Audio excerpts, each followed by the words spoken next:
جو مصیبتیں تمہارے پاس آئی ہوئی ہیں یہ تمہارے ہاتھوں کی کمائی ہے، یہ تمہارے اعمال نے خریدا ہے.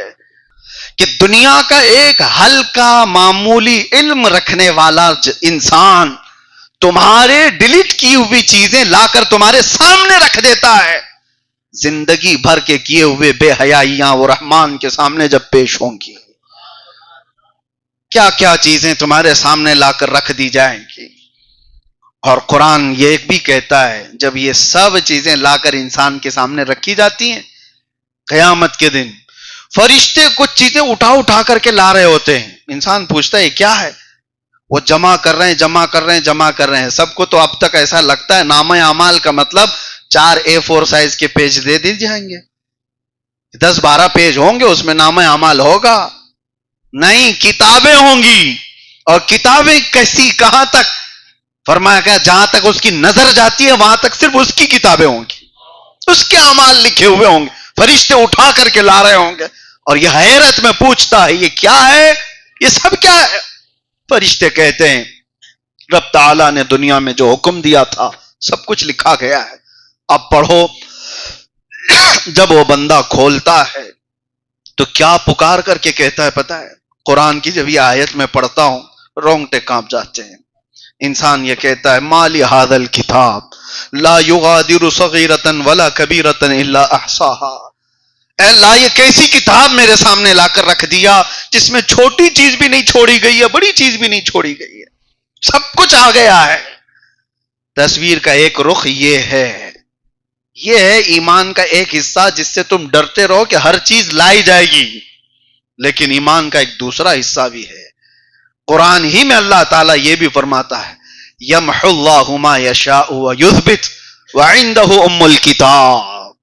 ساری کتابوں کی اصل اللہ کے پاس ہے، وہ جسے چاہتا ہے مٹا دیتا ہے اور جتنا چاہتا ہے رکھ دیتا ہے. یہ بھی ہے. ایک اور بات مجھے یاد آتی ہے، بغداد میں ایک خاتون تھی، اس کا کہنا ہے خاتون نے ایک مرد ایسا تھا جو بہت پیسے والا تھا. پیسے جب کسی کے پاس آئیں تو پھر اس کو کھجلی بھی زیادہ ہوتی ہے کہ خرچے کہاں ہوں گے. لوگ یہ سوچتے ہیں جب چھوٹے ہوتے ہیں کہ ہمارا تو 15-20 ہزار میں چل جاتا ہے، ان کے پاس تو 15-20 کروڑ ہے، کرتے کیا ہوں گے. جا کر کے دیکھو تو وہ شکایت ہی کر رہے ہوتے ہیں کہ کم ہے، ابھی چل نہیں رہا ہے سب کچھ. تمہارے 15-20 ہزار میں جو گزر بسر ہوتا ہے یہی سوچ رہتی ہے بڑے لوگ کرتے کیا ہوں گے، کیا سونا چاندی کھاتے ہیں؟ پیٹ نہیں بھرتا ہے، کیونکہ دنیا کے اندر اتنی تمام بے حیائیاں اور تماشائیاں رکھی ہوئی ہیں جس میں پیسہ لگتا ہے. ہر ایک کا شوق بڑھتا جائے گا، اس کے لیے اتنا پیسہ اسے چاہیے. بغداد کا ایک بڑا مالدار آدمی پیسے بے حساب خرچہ کرتا تھا، کس چیز پر؟ بے حیائیوں پر. اور اس کو روز کوئی نہ کوئی ایک عورت چاہیے ہوتی جس کو پیسے خرید کر لاتا اور اپنے بستر کی اس کو زینت بناتا. یہ تمام حرکتیں تھیں اس کی. جوا الگ تھا، شراب کے اڈے الگ چلتے تھے. پیسہ تھا لیکن تھا مسلمان. مسلمانوں میں بگڑ جاتے ہیں کبھی تو اس طرح کے بھی ہوتے ہیں. اور یہ دولت ہی ہے جو اس کو دھوکے میں رکھتی ہے، یہ دنیا ہے جو اللہ سے اسے دور کر کے رکھتی ہے. سنیے اس بات کو. ایک دن ایسا ہوا کہ بازار سے گزرتے ہوئے ایک عورت کو دیکھا اور اسے وہ پسند آ گئی. جا کر اس سے بات کرتا ہے کہ کیا تجھے اتنے پیسے دے دیتا ہوں، گھر آئے گی میرے؟ وہ خاتون تیار ہو جاتی ہے کہ ٹھیک ہے میں آ جاتی ہوں. لے کر کے اس کو آ گیا. اس کا تو روز کا پیشہ تھا، معمول تھا، عیاشی کرنا، پیسے اڑانا. جب اپنے گھر لے کر کے آیا اس عورت کو اور اس کے بعد اپنے کمرے میں بلایا اور کہا کہ تیری یہ رقم، یہ ساری چیزیں لے لے اور اس کے بعد میرے جسمانی سکون کا ذریعہ تو بن جا، جو مجھے چاہیے. تو دیکھا جیسے ہی اس عورت کی طرف تو عورت اتنا کانپ رہی ہے، ہاتھ پیر اور پورا چہرہ اس کا پیلا پڑا ہوا ہے. یہ ڈر گیا، کہا کہ تجھے بخار تو نہیں ہو گیا، کیا بات ہے؟ وہ عورت کہتی ہے بات در حقیقت یہ ہے کہ میں اس پیشے سے تعلق رکھنے والی عورت نہیں ہوں، میں بیوہ ہوں، میرے 3 بچے ہیں. اور 3 بچوں کو میں مسلسل کئی دنوں سے یہ تسلی دے کر کے گھر میں سلا رہی ہوں کہ کھانا آج آ جائے گا، کل آ جائے گا. میرے گھر پر اب کچھ باقی نہیں رہا، ایک دانہ بھی باقی نہیں رہا. تو میں نے سوچا اپنے بچوں کا پیٹ بھرنے کے لیے میں بازار چلی جاؤں، تو نظر آ گیا اور تو اپنے گھر لے آیا.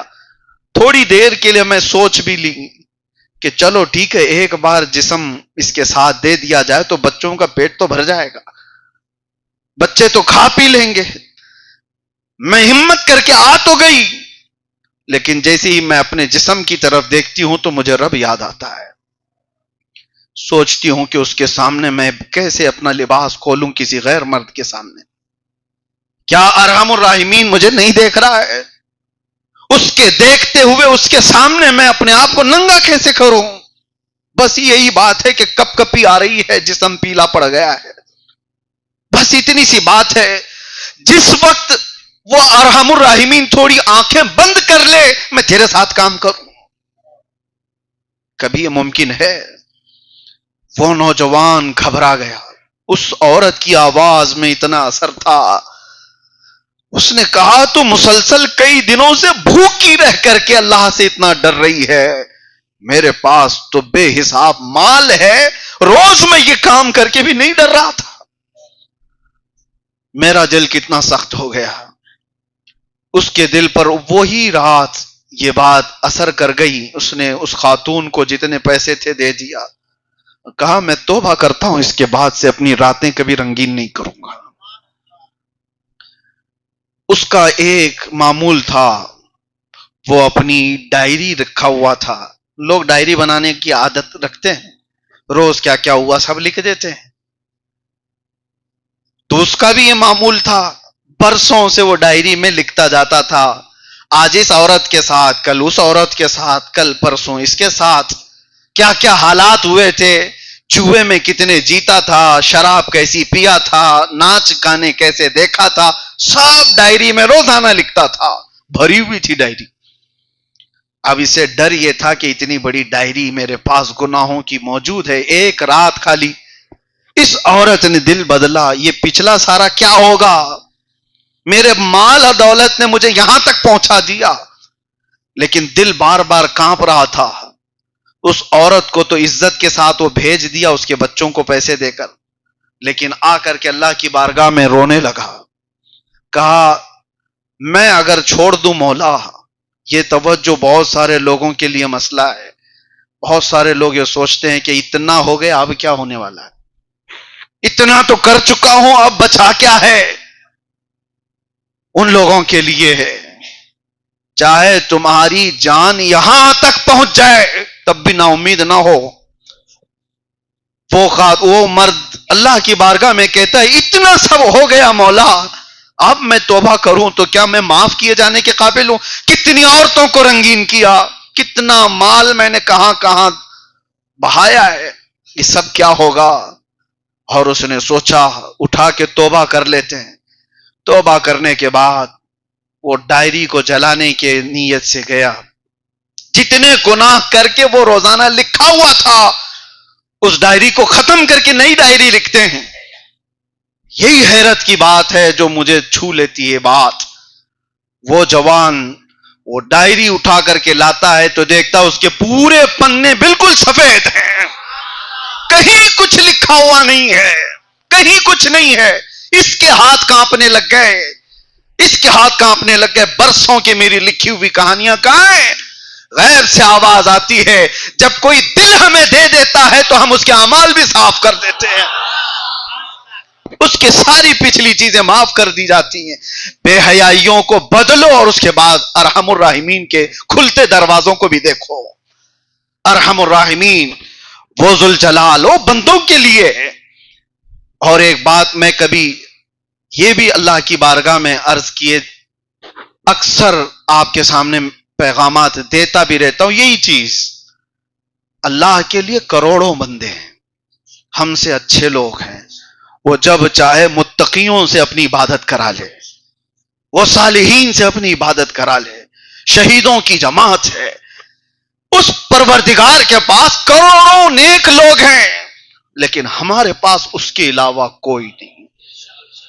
ہمارے لیے صرف ایک ہی خدا ہے، ہمارے پاس کوئی دوسری چوائس ہی نہیں کہ جا کر کے ہم دیکھیں یہ نہیں راضی تو اس کو کریں، وہ نہیں راضی تو تیسرے کو کریں۔ ہم نے اس طرح کے ہر جگہ سر جھکائے ہی نہیں، بلکہ دنیا میں آئے تھے تو پہلی آواز سن کر کے ہی آئے تھے، اللہ اکبر اللہ اکبر، اللہ سب سے بڑا ہے۔ جائیں گے بھی اس دنیا سے تو یہی سن کر جائیں گے، اللہ سب سے بڑا ہے۔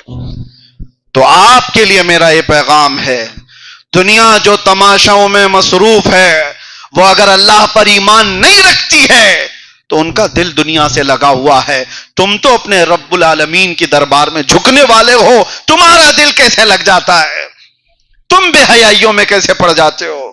تمہارا مال پائی پائی کا حساب اللہ کی بارگاہ میں ہوگا۔ اگر تمہارا آخرت پر ایمان ہے اور اللہ پر ایمان ہے تو پھر اپنی زندگی کو بدلنا ہوگا۔ دنیا کو یہ نہ دیکھو کہ وہ کس طرح ناچ رہی ہے، تمہارے لیے وہ آئیڈیل نہیں ہے، ان کو دیکھ کر کے تم اپنی زندگی کے نشیب و فراز بناؤ گے۔ تمہارے لیے آئیڈیل رسول اللہ کے صحابہ ہیں، ان کی زندگیاں ہیں۔ حضرت عمر فاروق رضی اللہ تعالیٰ عنہ کے زمانے میں ایک اور صحابی کی بات بتاتا ہوں، ایک سعید بن عامر جوان، تقریباً ان کی 26-27 سال کی عمر تھی، مشہور تھا پورے مکہ میں ان کی طرح کوئی خوشبو نہیں لگاتا، بہت مہنگی خوشبو، بہت مہنگے لباس پہننے والے، عمدہ زندگی گزارنے والے۔ مقام تنعیم جہاں مسجد عائشہ ہے آج، مکہ والوں کی بھیڑ جمع تھی، وہ بھیڑ دیکھنے کے لیے یہ بھی گئے ہوئے تھے۔ کیا تھا اس بھیڑ میں؟ یہی جو تماشا دیکھنے والے لوگ ہیں۔ حضرت خبیب ابن عدی رضی اللہ تعالیٰ عنہ کو سولی پر چڑھایا گیا تھا اور ان کے کان کاٹے جا رہے تھے، ان کے ناخنوں کو پکڑ سے کھینچا جا رہا تھا، ان کے جسم کا مسئلہ کیا جا رہا تھا، اور ان پر مکہ والے کھڑے ہو کر پتھر مار رہے تھے، یہی دیکھنے کے لیے بھیڑ جمع تھی۔ اسی بھیڑ کا ایک حصہ سعید ابن عامر، جوان، بڑے پیسے والا، بڑے خاندان والا، وہ قریب جا کر کے پوچھا ابو جہل سے انہوں نے کہ وجہ کیا ہے، اس کو کیوں مار رہے؟ کیا بہت بڑا پاپ کیا اس نے؟ ان کو تو وہ پتا نہیں تھا کہ مکہ کے حالات میں کیا چیزوں کی تبدیلی آئی ہے۔ اکثر مالداروں کا حال یہی ہے، ہم بھی دیکھیں پوش ایریا میں رہنے والوں کو پتہ ہی نہیں رہتا بقرعید کب آتی ہے، عید الفطر کب آتی ہے، ان کو تو وہ بھی نہیں معلوم رہتا ہے۔ بڑے بڑے پیسے والوں کا حال یہی ہے۔ تو یہ سعید ابن عامر پوچھنے لگے کہ کیا بات ہے، کیا پاپ کیا اس نے، کیا بہت بڑا کوئی بڑے گھر کا ڈاکہ مارا ہے، چوری کیا ہوا ہے بہت بڑا؟ ابو جہل نے کہا ہنس کر کے، نہیں، یہ صحابی ہو گیا، دین چھوڑا ہوا آدمی ہے، محمد صلی اللہ تعالی علیہ وسلم کے دین پر یہ آ گیا ہے۔ تو سعید ابن عامر نے پوچھا وہ کیسا دین ہے کہ جس کی وجہ سے یہ مان نہیں رہا ہے اور آپ سب مار رہے ہیں، اس کو سب مار رہے ہیں؟ تو کئی لوگوں سے پوچھا، بھیڑ بھاڑ میں تو کسی نے جواب نہیں دیا۔ دور سے انہوں نے خبیب ابن عدی کو دیکھا۔ خبیب ابن عدی وہ ہے جو سینکڑوں کی بھیڑ میں اکیلے کھمبے سے بندھے ہوئے ہیں، جن کے جسم کو کاٹا جا رہا ہے۔ سعید ابن عامر کہتے ہیں اس پوری بھیڑ میں سب بھگدڑ میں تھے، جلد بازی میں تھے۔ ظاہر سی بات ہے تماشوں میں کوئی کسی کو ٹائم بھی نہیں دیتا، جلدی پوچھتا بھی نہیں ہے اور نہ کوئی جواب دیتا ہے۔ سعید ابن عامر کہتے ہیں پوری بھیڑ میں سب مصروف تھے، سب بے چین تھے، پرسکون چہرہ صرف خبیب ابن عدی کا تھا۔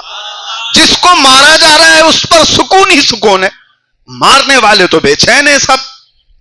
یہ سعید ابن عامر کہتے ہیں یہ کس لیے مار کھا رہا ہے؟ اور اس کے بعد غور سے ان کی طرف دیکھے تو ان کی نظریں ان کی نظروں سے ملی، خبیب ابن عدی کی، اور پھر مسکراتے ہوئے دیکھا کہ وہ شہید ہو گئے۔ جیسے ہی ان کے عربی کے کچھ شعر ہیں حضرت خبیب ابن عدی کے، جو اپنے شہادت سے پہلے انہوں نے کچھ شعر کہے تھے، وہ سعید ابن عامر نے سنے تھے، اور اسی بات سے ان کے دل میں، یہ تماشا دیکھنے کے لیے گئے ہوئے تھے لیکن اس تماشے نے ان کو بدل دیا۔ وہ آئے گھر اور دن بھر یہی سوچتے رہے کہ آخر ان کو مارا کیوں گیا۔ رات کو سوئے تو خواب میں خبیب ابن عدی کو بھی دیکھا، اور پھر اپنے ہی من میں پوچھنے لگے کہ ایسا کیا تھا جس کی وجہ سے اتنی سخت سزا دی گئی؟ خبیب ابن عدی نے کہا، جس کو اقبال یوں کہتا ہے، دو عالم سے کرتی ہے بیگانہ دل کو، عجب چیز ہے لذت آشنائی۔ دنیا کیا کہہ رہی ہے اس سے بے فکر ہو جاتا ہے وہ بندہ جس کو محبت مصطفیٰ کی لذت ملتی ہے۔ اب کون کیا کہہ رہا ہے، کون کہاں لے جا رہا ہے، کیسے گھسیٹ رہا ہے، کچھ فرق نہیں پڑتا، ایک بار وہ لذت جس کو مل جائے، وہ لذت آشنائی، حضور سے محبت۔ خبیب ابن عدی کی یہ بات پر سعید ابن عامر صبح بیدار ہوئے اور اس کے بعد کہا، مجھے جلدی سے اس حبیب کے پاس لے چلو۔ نبی اکرم صلی اللہ تعالی علیہ وسلم کے دربار میں آئے اور کلمہ پڑھا، داخل اسلام ہوئے۔ تماشا دیکھنے کے لیے گئے تھے اور خود ایک بہت بڑے مالدار۔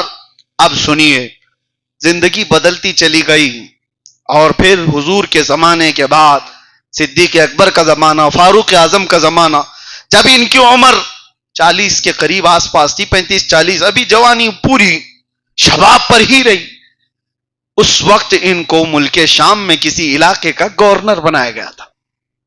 سعید ابن عامر کو گورنر بنایا گیا۔ گورنر بنانے کے 6 مہینے کے بعد ہی علاقے کے لوگوں نے شکایت کی امیر المومنین عمر ابن خطاب سے، وقت کے گورنر کی، وہاں کے گورنر کی شکایتیں آئی۔ وہ شکایتیں بھی سننے کے قابل ہیں۔ ایسی شکایتیں آئی سعید ابن عامر کے بارے میں، حضرت عمر فاروق بہت ان سے محبت بھی کرتے تھے۔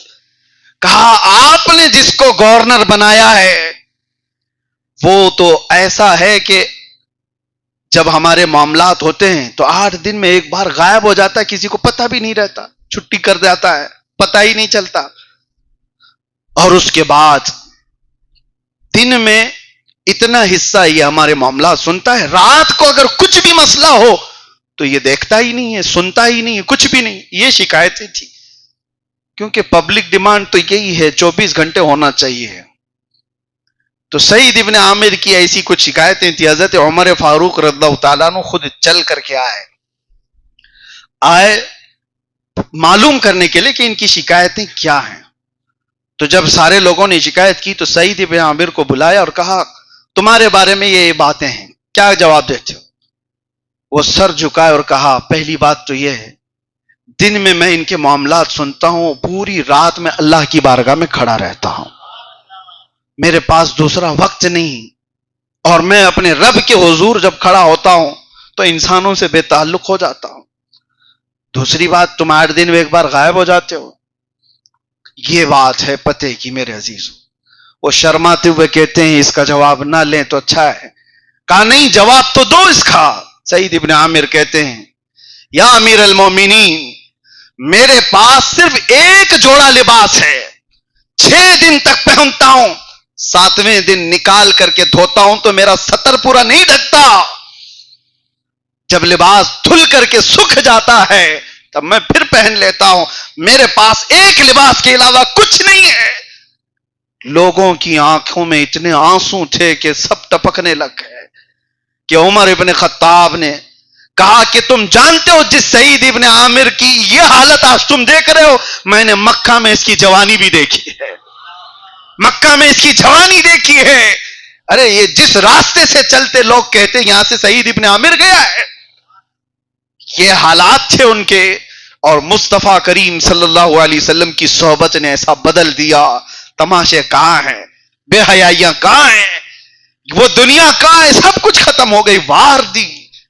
آج یہ باتیں آپ کے سامنے اس لیے عرض کر رہا ہوں، اس دنیا میں رہو اسی طرح سے جیسے بزرگوں نے فرمایا، کشتی سمندر میں چلے تو اچھی ہے، لیکن پانی اگر کشتی میں آ گیا تو وہ ڈوب جاتی ہے۔ انسان کو دنیا میں ایسی رہنا ہے، دنیا میں رہو، کھاؤ پیو پہنو، جتنی اللہ نے استطاعت دی، طاقت دی، لیکن پوری دنیا لے کر اپنے دل میں بساؤ گے پھر ڈوب جاؤ گے، غرق ہو جاؤ گے، ان بے حیائیوں میں تمہارا کھیل ختم ہو جائے گا، یہ تمام چیزیں بہت جلدی تم ہار جاؤ گے۔ وقت بہت کم بچا ہے ہمارے پاس، جانے والے جا رہے ہیں، اور پھر ہماری زندگیاں بھی بہت تیزی سے بڑھ رہی ہیں۔ ایسا لگتا نہیں کہ ہم کئی سالوں پہلے یہاں کھڑے ہوتے تھے اور ہماری بھی یہ تمام حالات دیکھ رہے آپ. بچے ہمارے سامنے کے اب وہ چچے ہو چکے ہیں، اور جو چچے تھے پہلے اب وہ سفید ہو گئے ہیں. اور کچھ لوگوں کو اللہ تعالیٰ تو یہ فرصت دیتا ہے سفید ہونے تک کی، کچھ لوگوں کو یہ مہلت ملتی ہے بڑھاپے تک پہنچنے کی. ہر کوئی اس انتظار میں نہ رہے کہ میں بھی بڑھاپا پا کر کے جاؤں گا. نہیں ہے. بہت سے جوانوں کے جنازے جاتے ہم نے دیکھے، بلکہ جوانی پر پہنچنے سے پہلے ہی دم توڑتے ہوئے بھی لوگ گئے. اور ہر دن ہم کوئی جنازہ اٹھاتے ہیں اور کسی کو دفن کر کے چلے آتے ہیں. میرے عزیزو، بہت تیزی سے ہم اپنے آخری سفر کی طرف بڑھ رہے ہیں. بالوں کی سفیدی، جسم کی کمزوری، کمر کا درد، دانتوں کا ہلنا، فرمایا گئے سب اللہ کی طرف سے بھیجے گئے پیغامات ہیں. بار بار تجھے رب تعالیٰ یہ پیغام بھیج رہا ہے کہ تیرے آنے کا وقت قریب ہو چکا ہے. اور اکثر ہمارے بزرگان دین تو یہ کہتے تھے 40 سال کی عمر میں پہنچتے ہی انسان کی اثر ہو جاتی ہے، اور بس مغرب کے لیے کتنا وقت بچا، اثر ہو گئی. بہتوں کی اثر ہو چکی ہے. اب انہیں اثر اور مغرب کے بیچ میں زیادہ تماشے نہیں کرنے چاہیے. انہیں فوراً رب العالمین کی بارگاہ کی طرف اذان مغرب کا انتظار کرنا ہے. مغرب کا سورج اتنی تیزی سے ڈھل جاتا ہے، غروب ہو جاتا ہے، پتہ بھی نہیں چلتا. اسی لیے اثر اور مغرب کے بیچ میں لمبا ٹائم بھی نہیں ہوتا. اور یہ بھی فرمایا گیا ہے 40 سال تک آدمی بدلتا ہے تو بدل لے، ورنہ 40 سال کے بعد عادتیں فطرت بن جاتی ہیں. جو چیزیں چھوٹ گئی لیکن وہ 40 سال کے بعد پکی ہو جاتی ہیں اور وہ پھر فطرتیں بن جاتی ہیں. اے انسان، وہ کون سی چیز ہے جس نے تجھے اپنے رب سے دھوکے میں رکھا ہے؟ ما غرک بربک الکریم، کون سی چیز ہے جس نے تجھے اپنے رب سے دھوکے میں رکھا ہے؟ الذی خلقک فسواک فعدلک، وہی تو رحمان ہے جس نے تجھے پیدا کیا، جس نے تجھے سیدھا کیا اور تیرے لیے سب کچھ مہیا کیا. اور اسی رب سے کون سی ایسی چیز ہے جو تجھ کو دور کر رہی ہے یا تجھے دھوکے میں رکھی ہوئی ہے؟ ایک چیز یہ ہے. اور اس دنیا کے متعلق رب ذوالجلال یوں بھی فرماتا ہے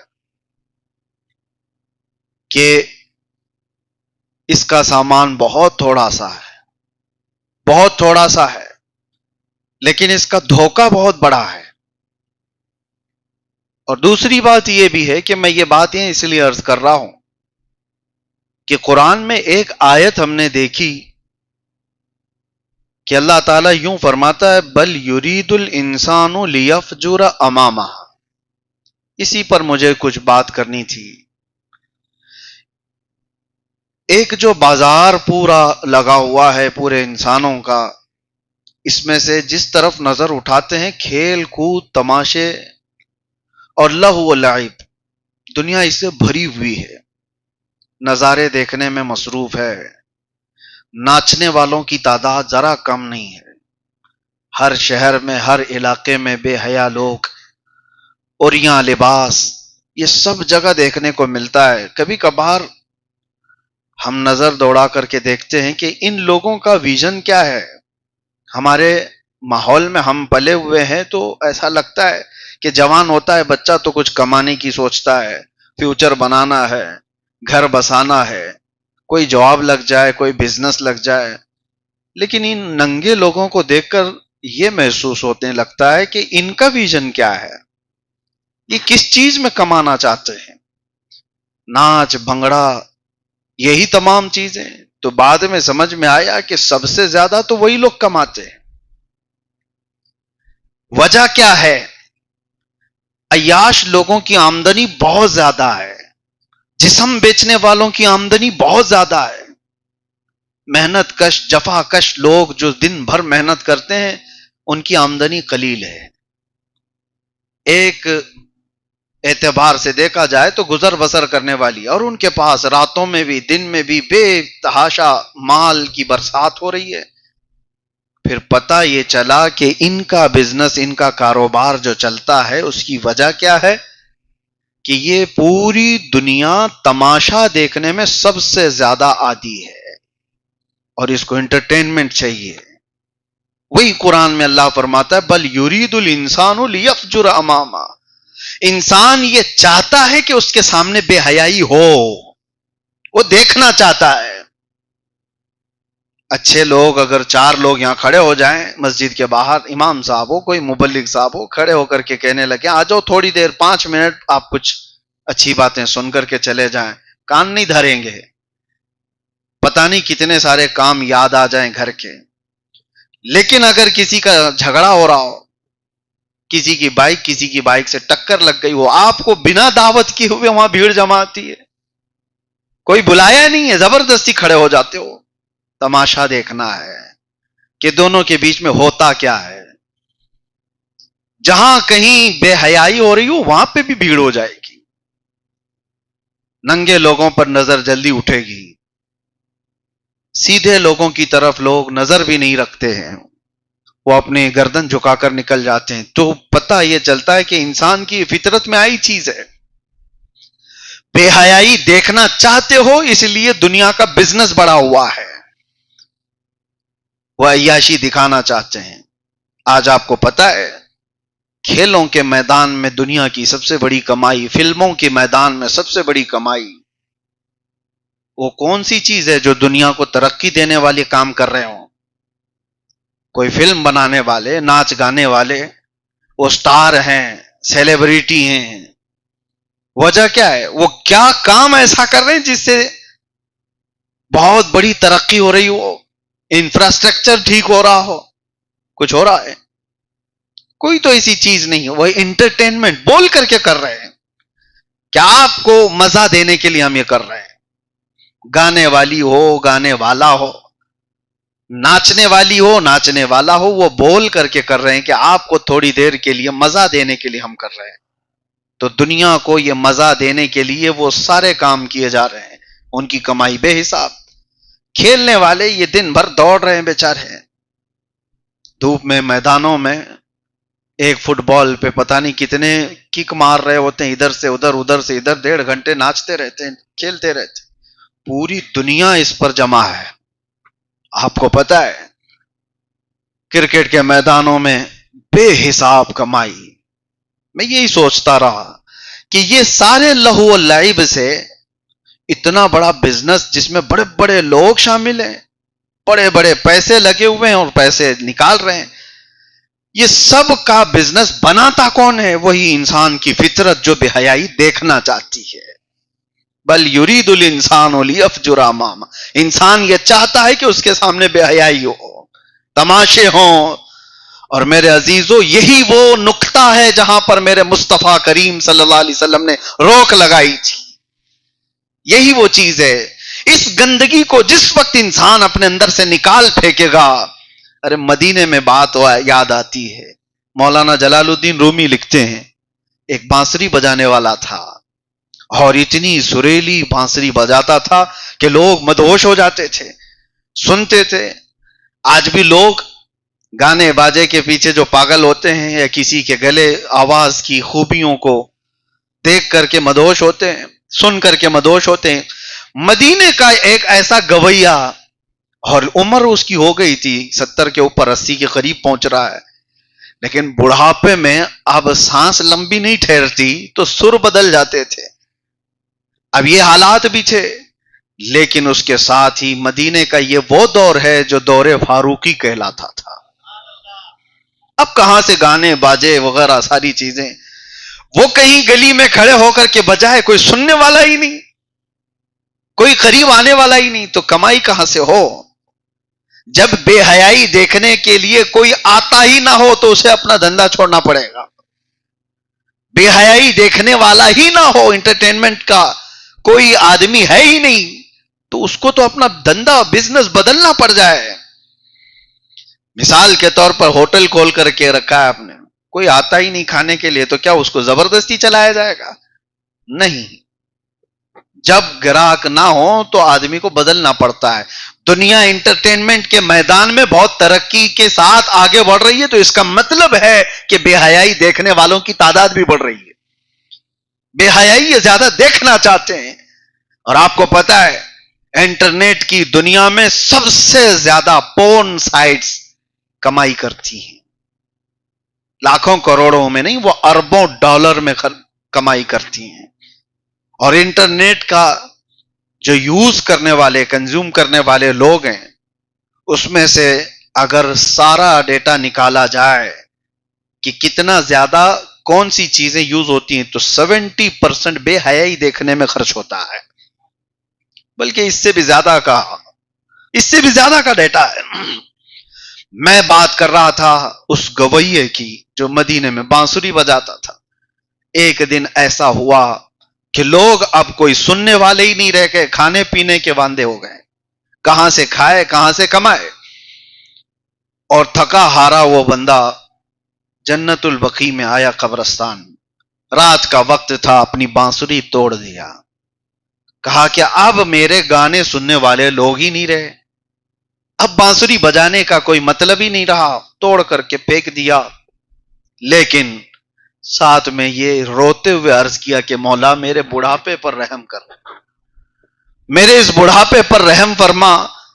میں نے زندگی بھر یہ گانے گا کر لوگوں سے پیسے کمائے یا بانسری بجا کر کمائے, لیکن آج تیرے دربار میں واپس آ جاتا ہوں. اگر میں رحم کرنے کے قابل ہوں تو میرے کھانے پینے کا تو انتظام ہو جائے, ورنہ پھر میں تو قبرستان میں ہی کھڑا ہوں, مجھے موت دے دے. میں قبرستان میں کھڑا ہوں تاکہ پھر کسی اور کے اوپر بوجھ نہ بنے اور یہیں سے میں چلا جاؤں, ختم ہو جاؤں. روتے روتے وہ جنت البقیع میں گر گیا. وہ تو ارحم الراحمین ہے مولا, دور فاروقی ہے. سیدنا عمر ابن خطاب رضی اللہ تعالیٰ عنہ مسجد نبوی میں آرام کر رہے تھے. خواب میں رسول پاک صلی اللہ علیہ وسلم تشریف لائے.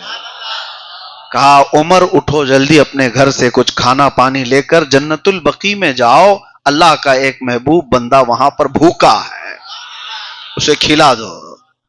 حضرت عمر فاروق نیند سے بیدار ہوئے, گھر میں گئے, جلدی سے توشہ لیا اور جو میسر تھا لے کر دوڑے دوڑے آئے. کوئی اللہ والا ہے, کوئی اللہ والا ہے, مصطفیٰ کا فرمان ہے, اللہ کا حکم ہے. جنت البقیع جب پہنچے ڈھونڈتے رہے, کوئی دکھا نہیں, لیکن کسی کی سرسراہٹ نظر سنائی دے رہی تھی, سانسوں کی. آپ قریب گئے تو دیکھا ایک بوڑھا غش کھائے ہوئے گرا ہوا تھا. اس کو اٹھایا, کہا کون ہو, کہاں سے ہو. اب وہ دیکھا تو حضرت عمر فاروق کو اور ڈر گیا کہ یہ تو کوڑے مارنے کے قریب پہنچ چکا ہوں, کیونکہ حضرت عمر فاروق رضی اللہ تعالیٰ عنہ کے ہاتھ میں ایسے لوگ ملتے تو پھر ان کو چھوڑتے بھی نہیں تھے, برابر سزا دیتے تھے. اس کو پکڑ کر کے اٹھایا اور کہا تو وہ گویا نہیں ہے, بانسری بجاتا تھا. کہا ہاں ہوں, میں ہی ہوں. پکڑا گیا آج. کہا نہیں, میں نے بانسری توڑ دیا, ختم کر دیا. لیکن آپ یہاں اس رات میں کیوں آئے. کہا مجھے اب یہ تو نہیں معلوم, مجھے یہ تو نہیں معلوم کہ تو نے کیا کیا ہے, لیکن خواب میں مصطفیٰ نے حکم دیا کہ تجھے کھانا کھلایا جائے, اور اللہ نے میرے نبی کو حکم دیا ہے, لے جلدی کھانا کھا لے. وہ بوڑھا چیخ مار کر کے گر گیا نیچے. حضرت عمر فاروق رضی اللہ تعالیٰ عنہ نے اس کو اٹھایا, پوچھا کہ کیوں غش کھا گئے. کہا مجھے اندازہ بھی نہیں تھا, 80 سال تک میں نافرمانی کرتا رہا, ایک رات اس کو پکارا تو وہ وقت کے خلیفہ کو کھانا دے کر بھیج دیا. ایک بار اس کو دل سے پکارا تھا, وقت کا خلیفہ توشہ لے کر میرے پاس آیا ہے, اور وہ بھی عمر فاروق جیسا. عزیزان گرامی وقار, تماشے چھوڑو اور رب تبارک و تعالیٰ کے دروازے کھلتے ہوئے دیکھو. بے حیائیوں سے باز آ جاؤ اور اس کے بعد دیکھو ارحم الراحمین کے دروازے کیوں نہیں کھلتے. لوگوں نے اپنے اوپر جو دروازے بند رکھے ہیں وہ تمہارے اپنے تماشے, تمہاری اپنی بے حیائیاں ہیں. ما اصابتکم من مصیبت, قرآن میں اللہ تعالیٰ فرماتا ہے فبما کسبت ایدیکم, جو مصیبتیں تمہارے پاس آئی ہوئی ہیں یہ تمہارے ہاتھوں کی کمائی ہے, یہ تمہارے اعمال نے خریدا ہے. آج میں اسی بات پر عرض کرنا چاہ رہا تھا, جس طرف سے گزرو نوجوان انہی تمام چیزوں میں مصروف نظر آ رہے ہیں. اللہ تبارک و تعالیٰ کہنے سننے سے زیادہ عمل کی توفیق عطا فرمائے. ارحم الراحمین ہمیں ان بے حیا اور تماشا بین دنیا سے اللہ تعالیٰ ہمیں نجات عطا فرمائے. یہاں کی بے حیائیاں جو ہمارے دلوں کو سیاہ کرتی جا رہی ہیں، اے رب العالمین ہمیں ان سے بچنے پر استقامت عطا فرما۔ اور پروردگار عالم وہ دعا میں تیرے دربار میں کرتا ہوں جو تیرے رسول نے کیا۔ اللہ کے نبی صلی اللہ علیہ وسلم یوں دعا کرتے تھے کہ اے اللہ مجھے اپنے آپ کو میرے حوالے ایک آن کے لیے بھی مت دینا، ہمیشہ اپنی حفاظت میں رکھنا۔ لا تکلنی لا نفسی طرفت عین، پلک جھپکنے کے برابر بھی وقت کے لیے مجھے میرے حوالے مت کرنا۔ اے اللہ تو اپنی حفاظت میں رکھ، اگر تیری حفاظت سے ایک آن کے لیے بھی الگ ہوا تو تباہ ہو جاؤں گا، برباد ہو جاؤں گا۔ ارحم الراحمین ہم سب کو اپنی حفاظت خاص میں جگہ عطا فرما۔ ان تمام جوانوں کو جو بدلنا چاہتے ہیں تو راستے عطا فرما۔ اے کریم خدا توبہ بار بار کرتے ہیں ٹوٹ جاتی ہے، لیکن ہماری امیدیں کبھی نہ ٹوٹے مولا، یہ یقین عطا فرما، آخری دم تک یقین عطا فرما۔ اور جب ہم پھسلیں تو ہمیں تنہا مت کرنا مولا، ہمیشہ اپنی حفاظت میں رکھنا۔ واپس ہمیں توبہ کی مہلت عطا فرما، بغیر توبہ کے ہمارا جنازہ نہ اٹھایا جائے۔ اے کریم خدا ارحم الراحمین حب مصطفیٰ صلی اللہ علیہ وسلم سے سرشار زندگی عطا فرما، ناموس رسالت پر وار ہونے والی جان عطا فرما۔ وآخر دعوانا ان الحمدللہ رب العالمین۔ السلام علیکم۔